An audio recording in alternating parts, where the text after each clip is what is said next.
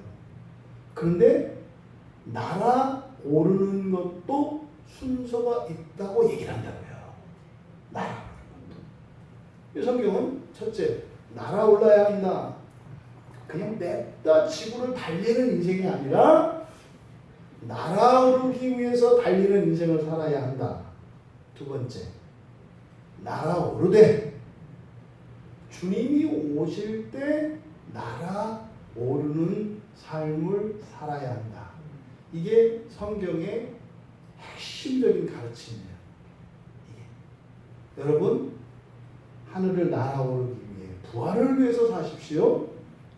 여러분, 부활하시되 예수님이 오셨을 때 부활하시기 위하여 살아가십시오. 이게 지금 히브리서 기자가 우리에게 주고자 하는 가장 핵심적인 메시지입니다. 두 번째로, 그 예수께서 멜기세덱의 반차를 따라 영원한 대제사장이 되었다. 이렇게 말씀을 하세요. 그러니까 멜기세덱의 반차를 따라서 영원한 대제사장이 되셨다. 그럼 이게 무슨 말이냐? 원래 유대인들은 대제사장이 되려면 레위 지파여야 하고 그 가운데에서도 아론의 자식들이어야 돼요. 그 가운데에서도 큰아들이에요. 이게 대제사장이에요. 일단 제사장이 되는 것도 아론의 직계 자손들만 제사장이 될 수 있고, 또 아론의 자손들 가운데, 다시 말해 제사장들 가운데에 특별한 사람만 대제사장이 됩니다. 이게 유대인들이, 그러니까 이게 성경에 나와 있는 대제사장이에요. 그런데 멜기세덱의 반차를 따른 대제사장이다. 그러니까 이것은 뭡니까? 구약의 그 계보를 따른, 혈통을 따른 대제사장이 아니라는 거예요. 그러면 보통 대제사장을 아론의 반차를 따른다 이렇게 얘기합니다. 근데 이 멜기세덱은 구약에 나오는 신비스러운 인물인데, 아브라함이 예물을 드린, 그러니까 구약에 나타난 예수님입니다. 예수님께서 마리아를 통해서 아기 예수 이 땅에 오셨지 않습니까? 근데 예수님이 그렇게 아기 예수로만 이 땅에 오신 것이 아니라 구약 성경에 보면 사람의 모습으로 이 땅에 여러 차례 오셔요. 오셨던 사건들이 있어요. 그 가운데 바로 멜기세덱이라고 하는 사람의 모습으로 이 땅에 오셨었다고요. 그러니까 이것은 혈통을 따라 되는 이 지상의 대제사장, 그러니까 아론의 계보를 따른 대제사장은 이 지상에 있는 성소를 섬기기 위한 사람이에요. 그러면 그리스도는 하나님의 아들이시잖아요. 하나님이시라고요. 그러니까 이 땅에 있는 성소는 하늘에 있는 성소의 모형이라고 얘기를 해요. 그러면 지상의 성소를 섬기는 대제사장이 있다면 천상의 성소를 섬기는 천상의 대제사장이 있을 거 아니에요. 그 천상의 대제사장을 멜기세덱이라고 한다 이 말이에요. 그러니까 예수님은 지상을 섬기는 대제사장이 아니라 지상의 성소가 아닌 천상의 성소를 섬기는 대제사장이라는 거예요. 그래서 아론은 지상에 있는 지성소를 들어갑니다. 근데 예수님은 멜기세덱의 반차를 따른 이 예수님은 천상의 대제사장이니까 이렇게 성전에 있는 지성소가 아니라 하늘에 있는 그 지성소, 여기는 뭡니까? 거기는 실제로 하나님의 영광이 있는 것이죠. 여기가 뭐 하늘나라입니다. 그 천국으로 들어가는 분이시다 라는 것을 나타내는 게 멜기세덱의 반차를 줬죠 대제사장. 그러니까 앞서서 했던 이야기와 일맥상통하는 거예요. 여러분 예수를 믿는데 자꾸 빠른 자동차, 좋은 자동차가 되려고 하십니까?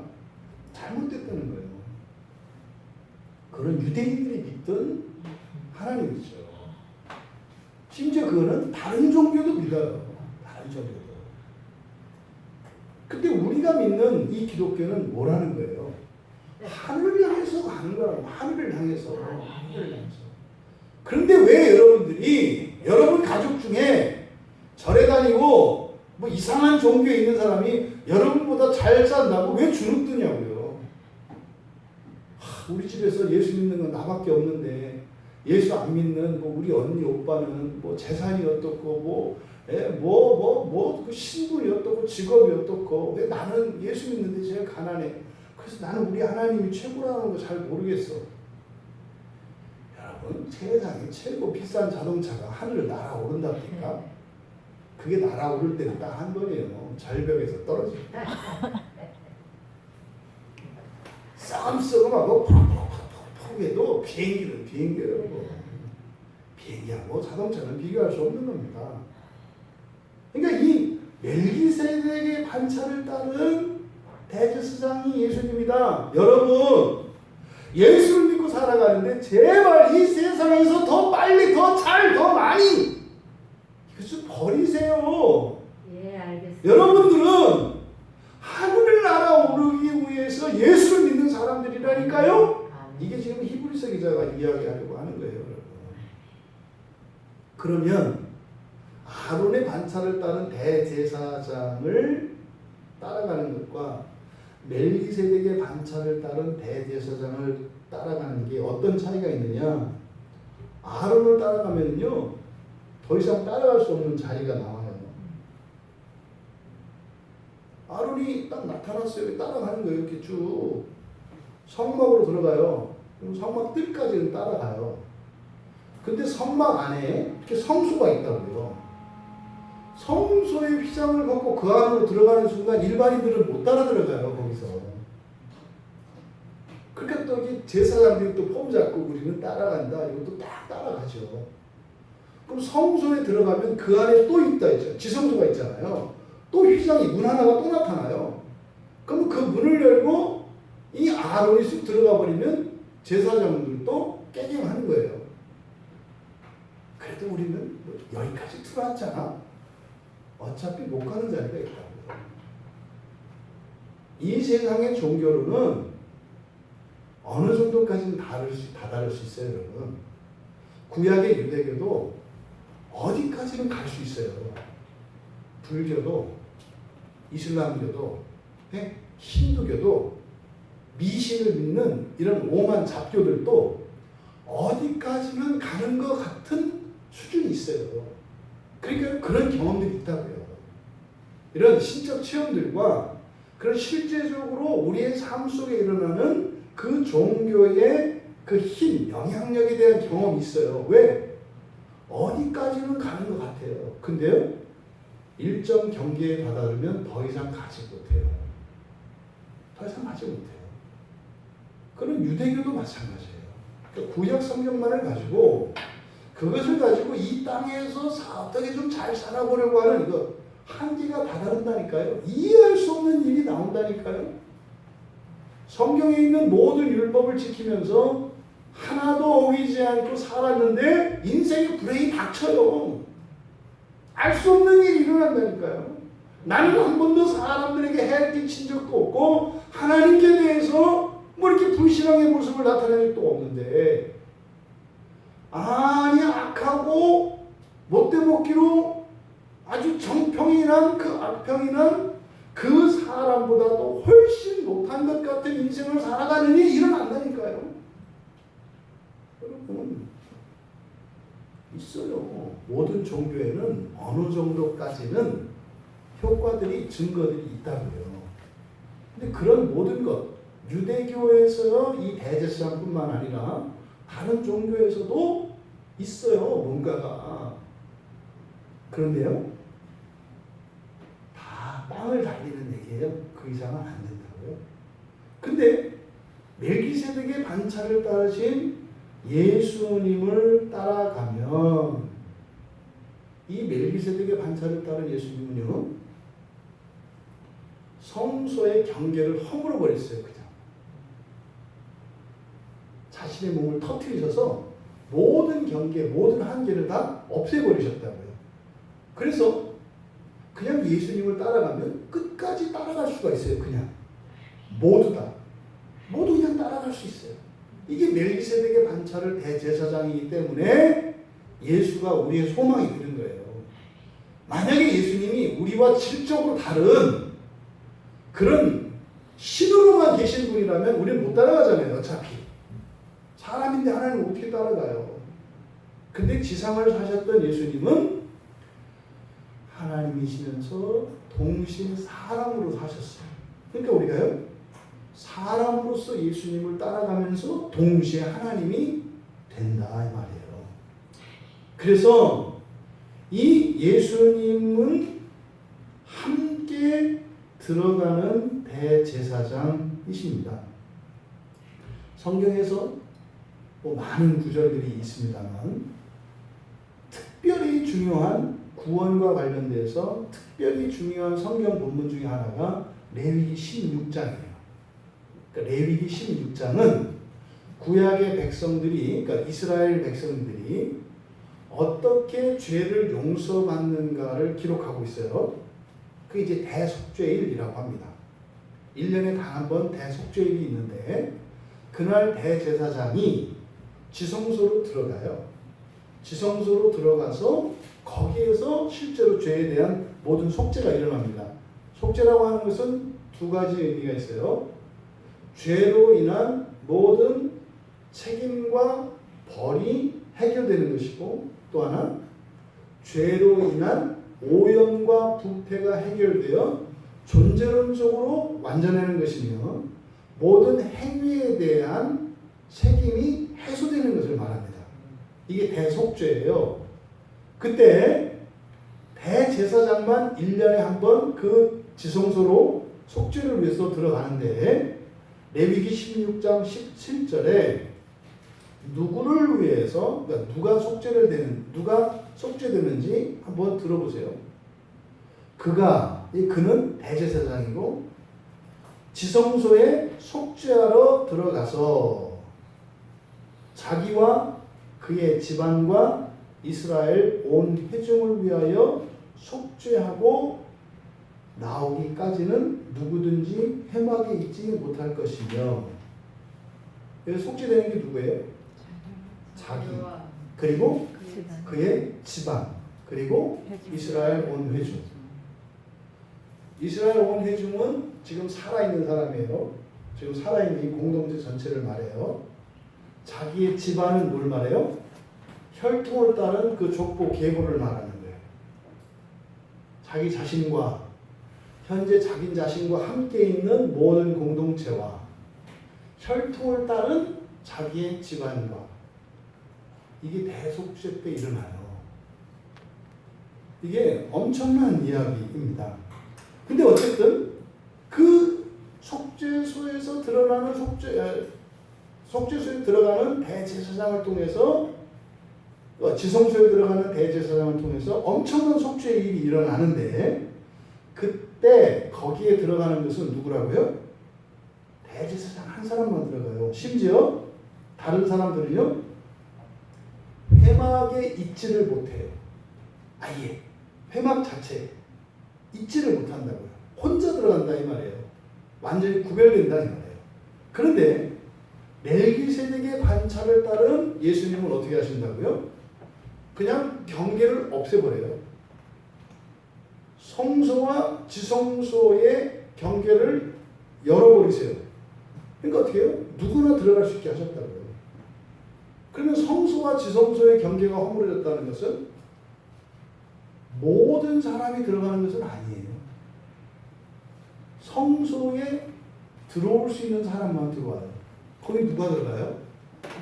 레위 사람들이 들어가고요. 또 들어가는 게 죄인들이에요. 레위 사람과 죄인들이 들어가요. 성소 안에는. 그러면 이제는 레위 사람, 제사장 그리고 또 들어갈 수 있는 게 죄인이에요. 죄인이 지성소에 갈 수 있게 됐죠. 예전에는 죄인이 성소 뜰에서 재물을 가지고 자꾸 거기까지예요. 나머지는 레위인과 제사장들이 다 알아서 한다고요. 근데 이제는요, 죄인들이 그 안에 들어가는 거예요. 놀랍죠. 대제사장만 들어갈 수 있었던 지성소에 죄인된 사람들도 들어갈 수 있게 돼요. 누구를 통해서? 예수를 통해서. 절대로 들어갈 수 없었던 사람이 들어간다는 말이에요. 야곱의 12아들, 야곱의 이름이 이스라엘로 개명이 됩니다. 하나님이 야곱의 이름을 바꿔주세요. 이스라엘로. 그래서 지금 이스라엘이라고 부르는 그 이름의 시조가 야곱이에요. 야곱의 12아들로부터 12아들의 그 계보로 이루어진 민족이 지금 이스라엘 민족이에요. 그래서 그들을 이스라엘 민족이라고 얘기를 하죠. 그러니까 야곱 위에 야곱의 아버지가 이삭이거든요.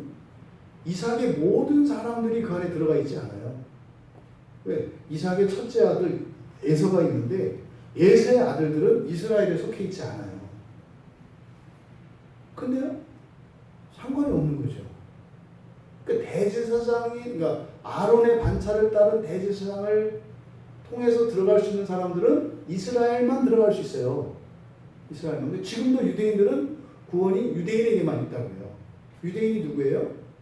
야곱의 직계 후손들을 말하는 거예요. 그럼 야곱의 큰아버지, 야곱의 형님, 에서의 그 형제들도 못 들어간다니까요. 유대인들의 사고 방식에서는. 근데 이 멜기세덱의 반차를 따랐다라고 하는 이 말을 통해서 뭐예요? 유대인이냐, 무슨 흑인이냐, 이 의미가 없어져요. 누가 들어가요? 죄인이 들어가요. 죄인이 예수를 믿음으로 결국은요, 구약의 언약의 계보를 따른, 다시 말해서 기업의 상속자가 아닌 둘째, 셋째, 막내 집안 사람들도 구약에서는 거기에 못 들어가요. 근데 결국은 그 모든 사람들이 예수님을 통해서 다 들어가게 되죠.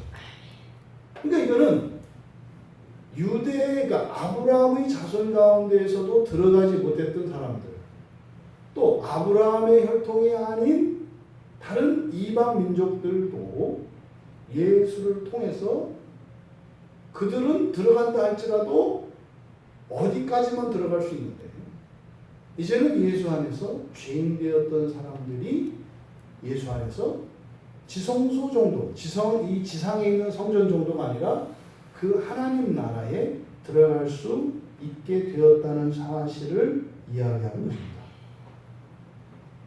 예수님이 승천하신 그 사건의 의미가 무엇인지 우리에게 가르쳐 주려고 하는 겁니다. 예수님이 3년 동안, 아니 33년 동안이죠. 그리스도로서 공적인 삶을 사신 3년의 기간, 이걸 공생애라고 합니다. 그럼 그 이전까지는 그냥 목사의 아들이었고, 목사가 아니라 목수의 아들이었고, 아버지 요셉의 직업이 목수니까요. 그러니까 예수님도 목수로 사셨어요. 30년 동안. 그러니까 30년 동안 목수로 사셨던 삶, 이게 지금 성경에서는 많이 나와 있지 않은데, 사실은 그 목수로 사셨던 30년의 삶은 여러분들의 삶이라고요. 그리고 그리스도로 사셨던 이 3년의 공생애, 이게 전체 예수님의 생애거든요. 이 생애가 우리를 위한 것이었다는 겁니다. 그럼 과연 예수님이 우리를 위하여 하신 것이 무엇인지를 지금 가르쳐 주려고 하는 것인데, 이 지상에 있는 그 지성소에 들어갈 수 있는 대제사장도 들어갈 수 없는 곳이 어디예요? 하늘의 성전이라고요. 그런데 죄인조차도 예수님과 함께 그 하늘나라에 들어갈 수 있도록 예수님이 우리를 위하여 지상의 삶을 사셨다는 겁니다. 예수님에 관한 성경의 모든 기록은 누구를 위한 거예요? 나를 위한 거예요. 나를.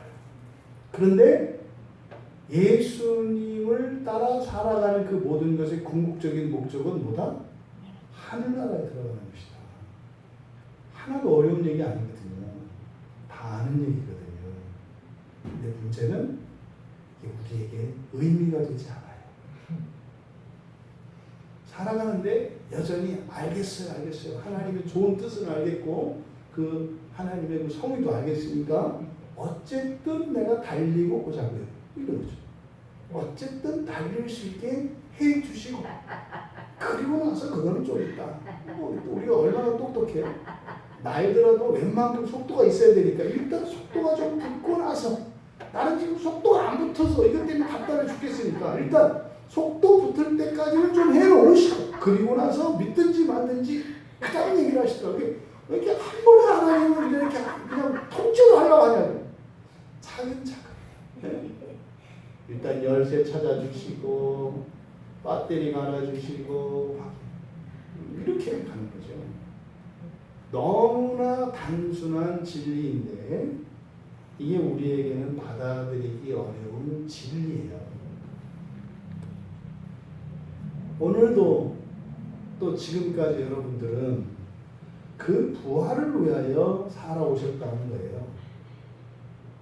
좋은 일도 나쁜 일도, 여러분들이 기뻤던 일도 슬프고 힘들었던 일도 그 부활을 위하여 우리 인생 안에 그런 사건들이 일어났었다는 겁니다. 좋은 일이냐 나쁜 일이냐, 잘된 일이냐 잘 안 된 일이냐, 이것은 그 가치와 그 본래의 의미를 깨닫느냐 깨닫지 못하느냐에 달려 있습니다. 여러분, 예수님께서 그저 성소와 지성소 사이를 가로막고 있던 회장을 딱 찢으신 정도가 아니라 뭡니까? 하늘과 땅의 경계를 없애신 거예요. 여러분 비행기 안 타고도 하늘을 날아오르는 일이 생겨요. 진짜로. 여러분들이 진짜로 이렇게 땅만 밟고 사는 게 아니라 여러분들이 과학적으로 지구의 중력을 능가하는 힘이 여러분들이 생겨요. 여러분들이 날아오르지 못하는 이유가 뭐예요? 지구에서 끌어당기는 중력의 힘이 세기 때문에 이 중력에 잡혀서 못 벗어나는 거거든요. 근데 여러분들이 그 중력을 밟고 날아오를 때가 있다고 성경은 이야기하는 거예요. 무슨 뭐 이게 지금 뭐 SF 뭐 이게 황당한 얘기하는 것 같지만 성경의 가르침이라니까요. 우리들이 지상을 살아가는 이 모든 지상의 삶의 목표, 그걸 소망이라고 한다고요. 교회에서. 그 소망은 하나님 나라에 들어가는 것이다. 하나님 나라에 들어가는 것이다. 그래서 우리와 우리의 인생과 신앙의 모든 도리는 그 소망을 위해서 하늘의 지성소를 향하여 달려가고 있는 생명의 닭과 같다. 여러분들이 그래요. 하늘에 있는 그 하나님 보호자를 향하여 이 지상에서 팍 쏘아진 닭, 그것과 같이 살아가는 것이 여러분의 인생이다. 조심할 것은 여러분이 거기까지 가야 되는 거 아니다.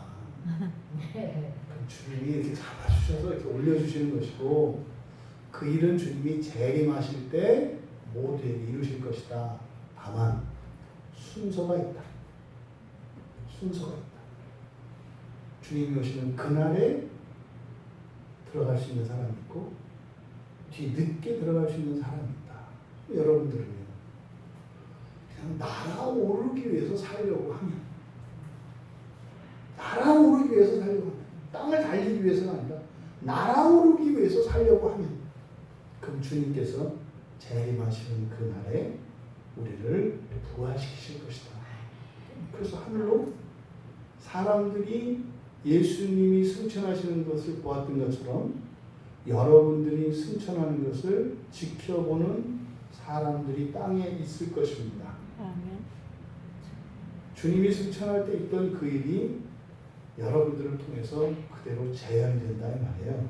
그때 우리는 땅에서 바라보는 자가 되면 안 됩니다. 그때 주님이 승천하셨던 것처럼 부활에 참여할 수 있는 우리 모두가 되시기를 바랍니다. 그리스도인의 현재의 삶은 예수님의 십자가와 승천 사이를 살아가는 겁니다. 종말론적으로는 부활을 위하여 달려가고 있는 생명의 닭과 같은 것입니다. 여러분, 이것이 확실하다는 거예요. 확실하다는 거예요. 누구 때문에요? 예수님 때문에. 우리 때문에 확실한 것이 아니라 예수님 때문에 확실하다는 것이에요. 예수님께서 죽으시고 다시 살아나셔서 제자들과 함께 40일을 사셨습니다. 그리고 승천하셨죠. 그러면 그 부활을 목적으로, 부활의 소망으로 살아가는 사람들의 삶은 죽으시고 다시 살아나셔서 40일 동안 사셨던 예수님의 그 기간과 같은 거죠. 이 40일의 삶, 이게 구약에서 40년의 광야의 삶이에요. 이것이 오늘 그리스도인들은 우리 인생이에요. 그래서 교회를 광야교회라고 하는 거예요. 그러니까 우리 교회는 뭐예요? 날아오르기 위해서 가는 그런 교회예요. 그러니까 여기서 잘 달리기 위해서 이 광야교회에 있다가는 담장에 부딪히고 죽게 될 것이다. 날아올라야 되니까. 여러분, 앞서서 가시는 예수, 어디에서 앞서신다고요? 하늘에서 앞서 가신다는 그 사실을 기억하시고 여러분들을 끌어내리려고 할 겁니다. 여러분들을 자꾸 끌어내리려고 합니다. 여러분, 그 어떤 것도 날아오르는 여러분들을 막을 자가 없어요. 근데 여러분들이 조종관을 끌어올리면 곤두박질 치게 돼 있어요. 비행기 조종은 반대로 되어 있더라고요. 조종관을 위로 하면 비행기가 내려가고 아래로 눌러야 올라가더라고요. 여러분, 올라가고자 하면 떨어질 것이고 내려가고자 하면 올라갈 것입니다. 이거를 예수님이 죽고자 하면 살 것이요 살고자 하면 죽을 것이다. 위로 올라가신 예수를 바라보며 그 예수를 따라 부활의 소망으로 여러분들의 인생의 모든 도전과 역경과 시련을 이기게 하시는 하나님의 놀라운 능력을 경험하시는 여러분 모두가 되시기를 주님의 이름으로 축원합니다. 우리 말씀을 생각하며 잠시 기도하겠습니다. 하나님, 우리 모두의 공통적인 목표, 최고의 목표, 부활이 되게 하여 주십시오. 우리들의 현실의 이런저런 문제들로 우리가 부활의 소망을 잊어버리거나 잃어버리지 않게 하시고, 또 이 부활의 소망이 예수님으로 인해서 확실한 것임을 잊지 않게 하시고, 자꾸만 나에게서 또 현재의 이런 형편에서 그 확실한 증거들을 찾아야 할 것이 아니라 확실하신 예수께서 이루어 놓으신 그 승천 사건을 통해서, 십자가 사건을 통해서 확신을 갖게 하여 주시고, 참으로 그 믿음을 따라 살아갈 때 이 세상의 일들이 되어져가는, 내 힘이 아니라 하나님의 은혜로 되어져가는 그 모든 경험을 하면 더욱 부활의 소망으로 살아가게 해달라고 우리 같이 잠시 기도하겠습니다.